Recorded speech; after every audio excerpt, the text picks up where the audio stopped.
First, we begin with the name, okay? Because the name is where they began. Well, first of all, they ripped us out, right? They ripped us away. They ripped us out of the homeland. All right. Excuse me, I put my phone on. Do not disturb. They ripped us out of the homeland. That was first, away from our peoples, away from all that we knew, could see, understood. That was a cosmological, ontological, epistemological, I should say, um, trauma, erasure. Not even an erasure, but can you imagine the trauma? Can you imagine? Many people go to Africa, to some of the slave ports, and they speak about how their life was changed. Changed. They couldn't stop crying. I mean, it's powerful. I mean, I've been to plantations in South Carolina and North Carolina, and looked at some of these spaces, and it is powerful indeed, right? And no, I did not go with a tourist person that showed me stuff. Most of the plantations I went to, I was able to explore, probably under surveillance, but with the people I went with, explore without having somebody tell me what was happening. I'd rather read, walk, and sit in my intuition and in communication with my ancestors in these places so that I gain a much more expansive insight, psychically, spiritually, intuitively, than what somebody blah, blah, blah, blah, blah has to say. I mean, I like that too. But anyway, so I have to take a minute to tell you what a name actually was to your ancestors, because it was nothing like what a name is to most of us today, although things are changing. For us, a name is often just a sound our parents liked, like my original name, Jennifer, right? I appreciate that name very much so. It is not my spiritual name. Although I would say, yes, a layer of the spiritual name. Okay. But it was the top, in the top 8 names of the time, like Jennifer and Heather and Stephanie. There are many people from my time named Jennifer, Heather, and Stephanie. You know, um, give me a second here. I want to look up something.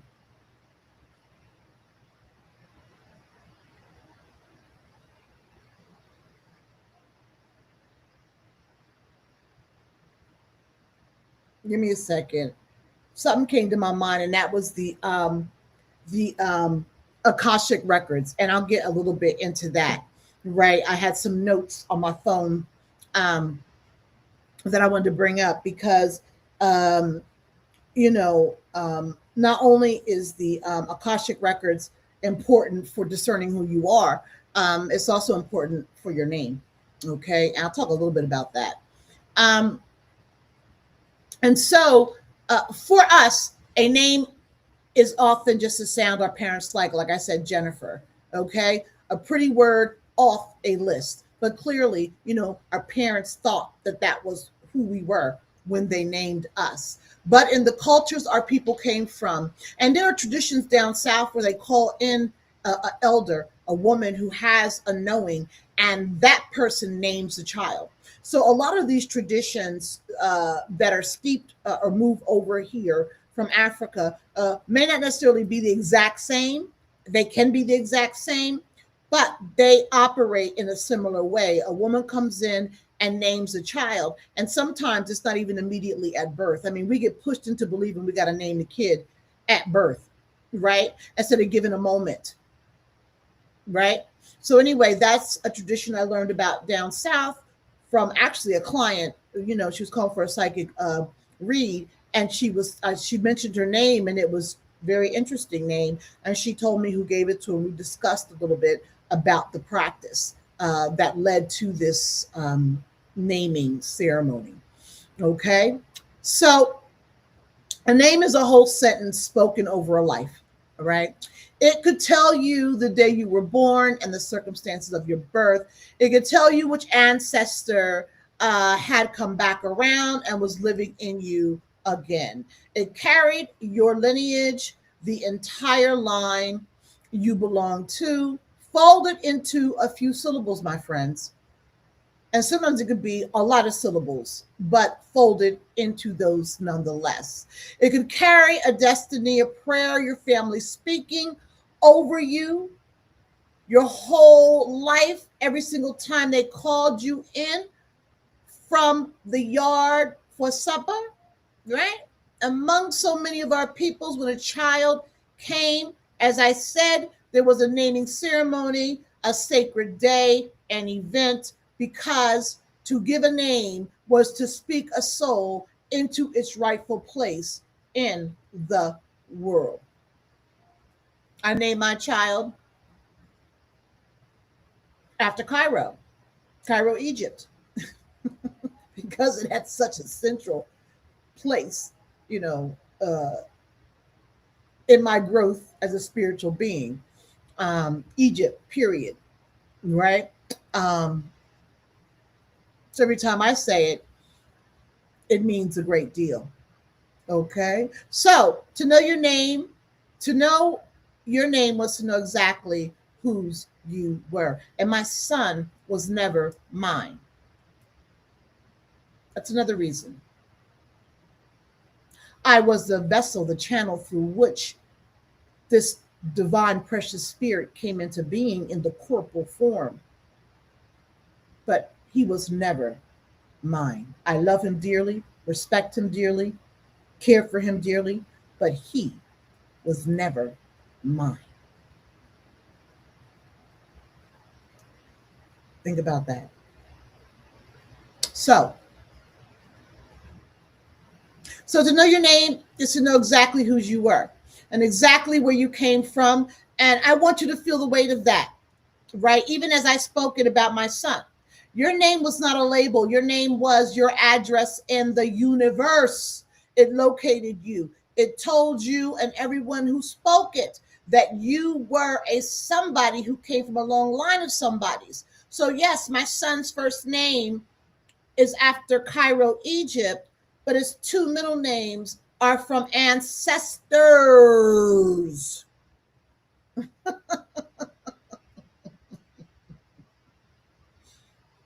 He was never mine. Okay. And so, in the very stream system I'm teaching you in this ascension, this is one of the 9 bodies of light. It is the 4th. We call it the Ren, which I haven't gotten to yet, but I just want to bring that into view here. The true name, the word power of your identity, my friends. The ancients of the Nile taught you, or actually taught, that to speak a person's name was to make them live, and to blot out their name was like a second kind of death, a deeper death than the death of a body. Okay, our ancestors across the continent knew that same truth in their bones. The name is sacred. The name is life, my friends. So now, with all of that in your heart, I need you to see what white folks did, right? Caucasians, what they did. They stole your ancestors when they marched you in chains to the coast and held your ancestors, held Africans in pens they called barracoons, and packed them into the bellies of the ships, and finally stood them up on the auction blocks like animals for sale. One of the very first things they did before the work before the whip was to take their name. And I did say, I mentioned roots because we see Kunta Kinte refusing to take the name of Toby and being whipped for it. And Roots was nice. The brutality visited upon Africans in America, unimaginable. I mean, as you've seen, the hangings, the cutting off of genitalia, I mean, eating of human parts. I mean, to even think about it, I think your head, to even know about it, understand it, your head would explode. I mean, seriously, like that skit in Dave Chappelle when when the blind KKK man takes off his hood and they see he's black, that man's head explodes. That's what I'm talking about. So, Caucasians, and I know people are like, why do I keep talking about this? Why do I keep talking about this? We don't talk about slavery enough. That's the problem. We don't talk about it enough. We don't talk about the nitty, the gritty enough because that is the root of everything that is wrong in this society. We put it in books. Nobody reads it, especially those Black folks who need to read it because they think we're beyond that, which of course is a wonderful job Caucasians have done on people, believing it doesn't matter in this day and age, when in fact, it is the whole matter of this day and age. So, they stripped the sacred name of your ancestors' own that your ancestors' own mother had spoken over them in the naming ceremony, and in its place, they assigned a new one, like they do in prison when they assign you a number, chosen by a stranger who owned them, owned Kim Peoples, owned human beings. And people say slavery was everywhere. Granted, nobody did slavery like Caucasians did in the United States of Americans.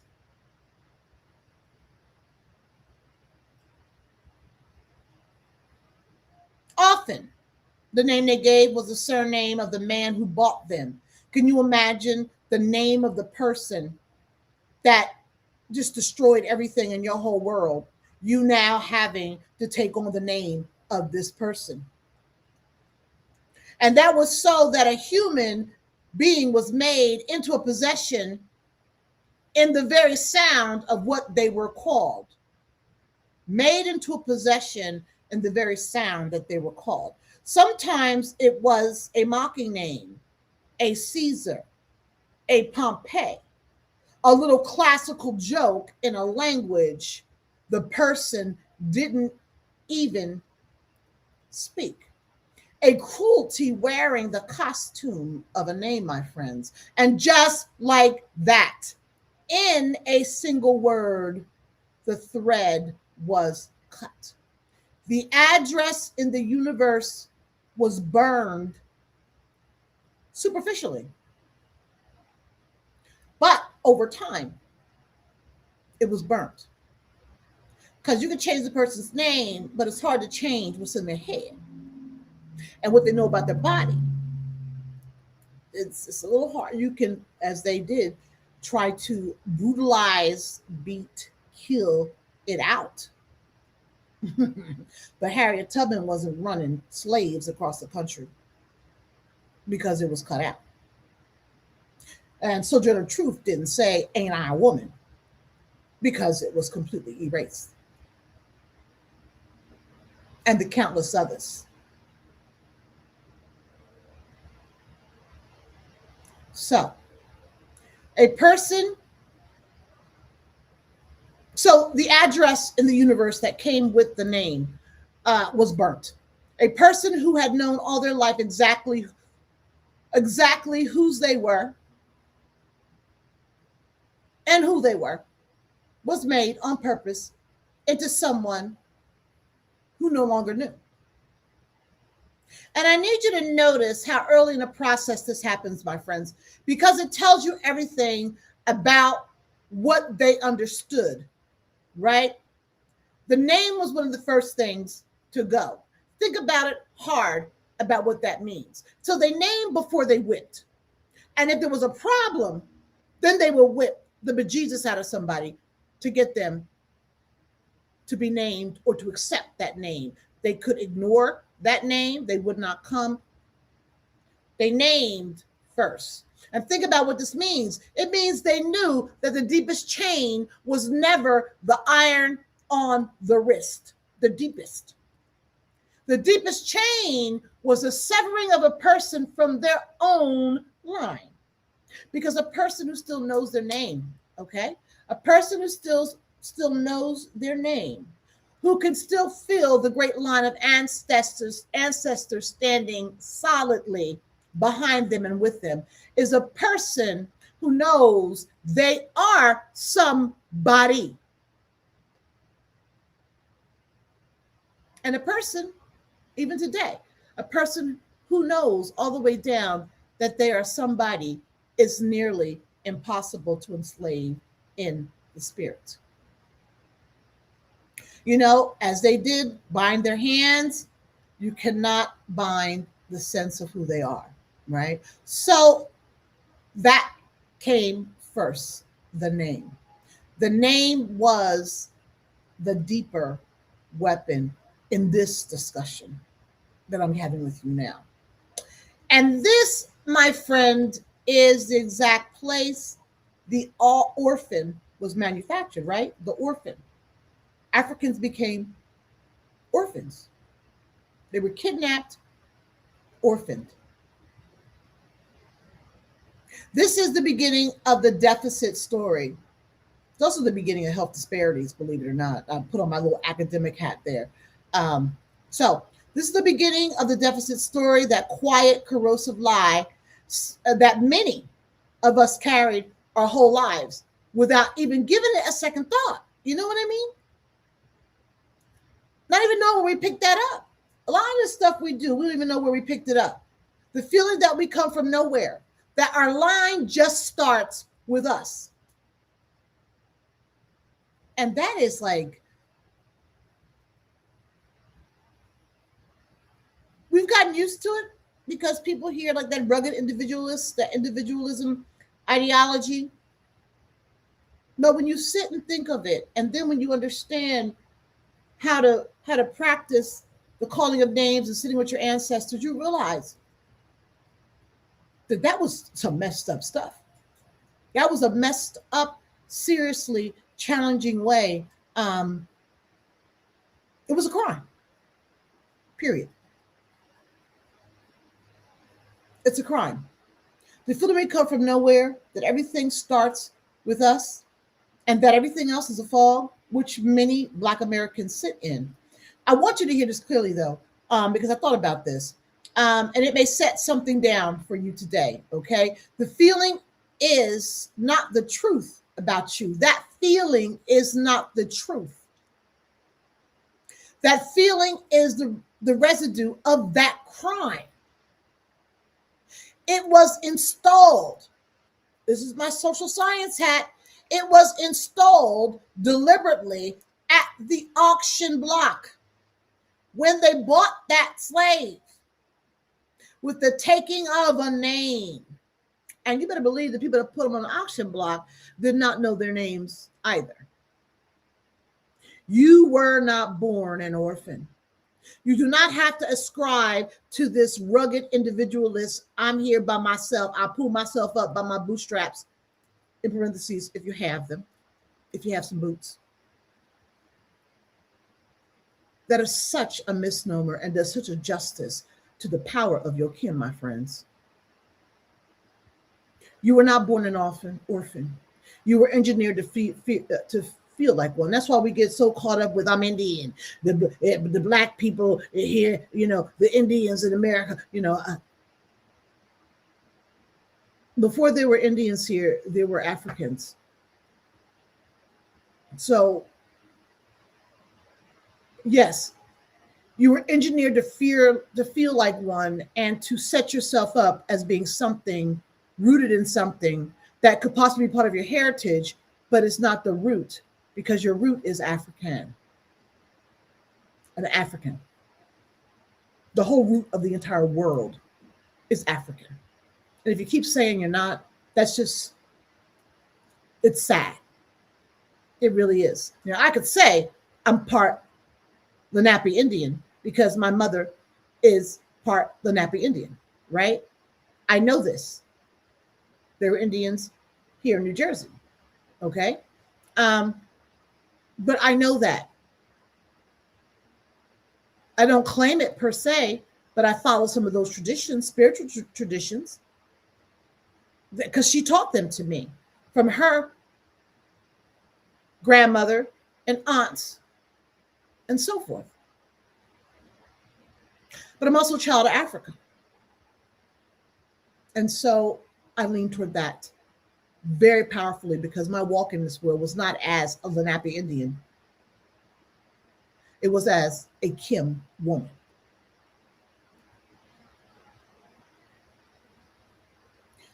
So listen, because even here, even at the very first cut, they did not fully win, as I shared, because our people hid what Caucasians could not carry. Oh, excuse me. Can't even understand what I'm writing here. Our people hid what they could not carry in the open. All right. In the quarters, away from the ears of the overseer. They spoke their names. In the dark, where the master did not go, the old names were still whispered. Mothers and fathers still leaned down over their children in the night and told them the name of their grandmother, the name of their homeland, the name of the people across the water. Day names, D-A-Y names survived. Names tied to the day of the week a child was born. So day names survived the whole crossing.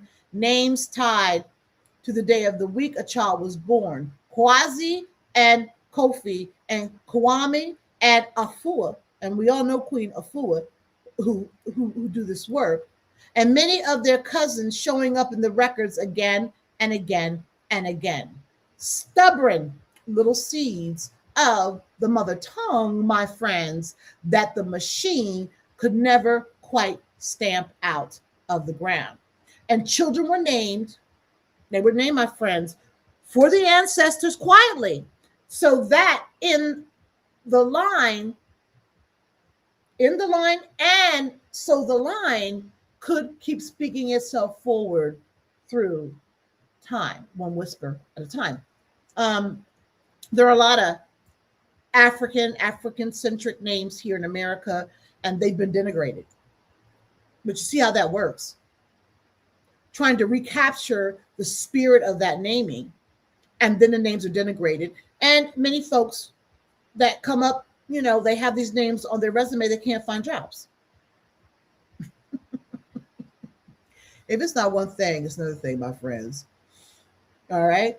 And so in our day, people have taken up this reclamation with joy. As I said, choosing African names, giving our children African names that means something again. Standing unashamed in the fullness of a name that once more declares whose we are and who we are.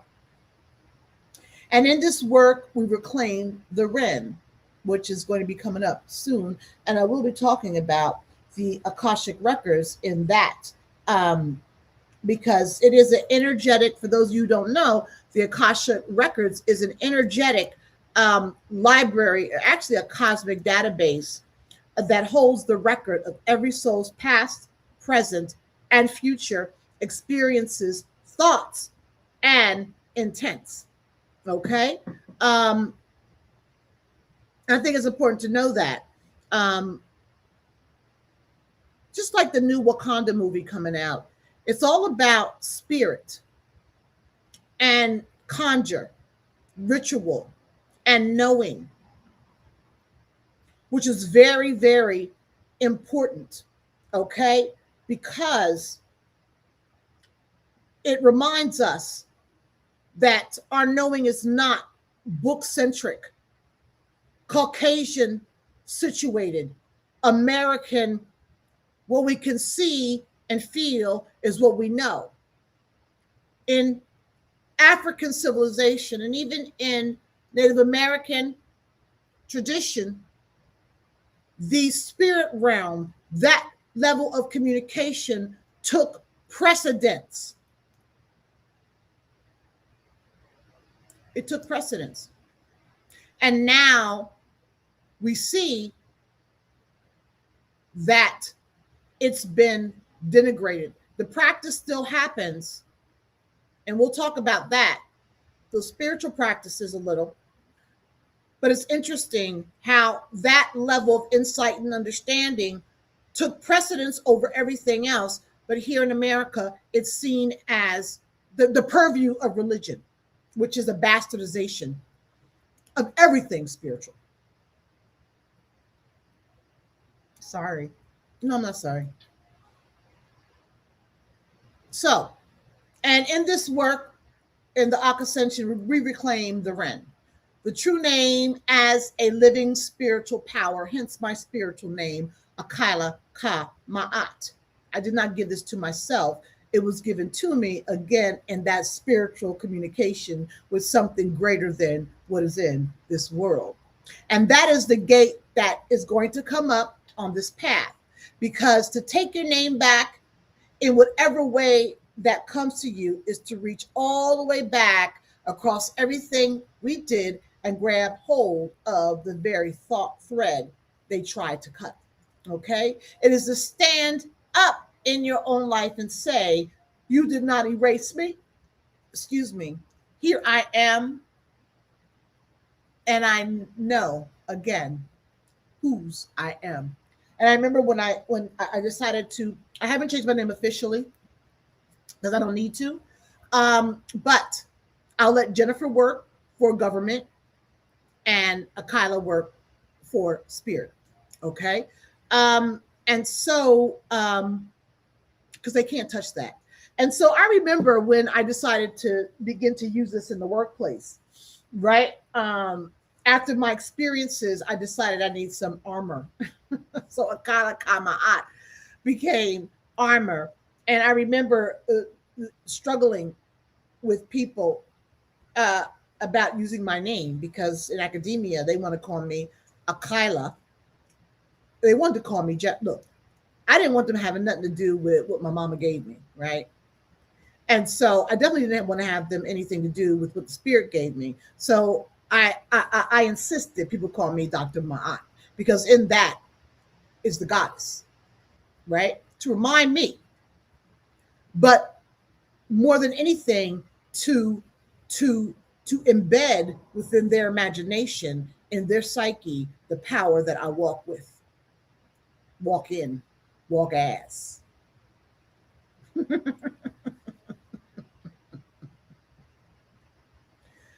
Boundaries, you got to have them with Caucasians because they'll try to turn you into whatever they want to turn you into. Jen. Don't call me Jen. Don't call me Jenny. Even when I was using that word, you call me Jennifer. As a matter of fact, don't call me Jennifer. You call me Dr. Warren. Oh, but we're so informal. Yeah, it's informal to you. But to me, it's not informal. This is a professional work setting.